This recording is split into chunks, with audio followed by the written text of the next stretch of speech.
Kofe onkologiya kelib chiqish xavfini kamaytirib beradimi? Haqiqat, kofe onkologiya xavfini keltirib chiqishi kamaytirib beradi. Bundan tashqari diabet va insultni xavfini ham kamaytirib beradi va eng asosiysi xotirani mustahkamlab beradi. Kofe organizmdan kalsiyni yuvib tashlaydimi? Bu haqiqat emas. Kofeni yaxshisi bo'lsa, bemalol iste'mol qilsangiz bo'ladi.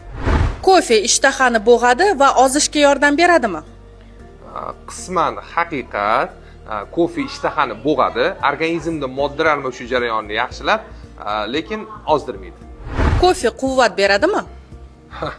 Endi bilmadim sizga beradimi yo'qmi, lekin aslida biroz muddatga quvvat beradi. Detox Hyper Energy organizmni tozalashga yordam beradimi? Bu 100% haqiqat. Hyper Energy Detox organizmni tozalashga yordam beradi. Mahsulot iste'mol qilishni boshlaganingizdan so'ng organizmdan keraksiz toksinlarni, shlaklarni, bakteriyalarni tozalab tashlab, yomon xolesterin miqdorini kamaytirib, organizmni ortiqcha vazndan xalos bo'lishiga yordam beradi va eng asosiysi jigar faoliyatini tiklashga ham juda kuchli yordam beradi va siz kun davomida tetik, quvvatliroq yurishingizni ta'minlab beradi.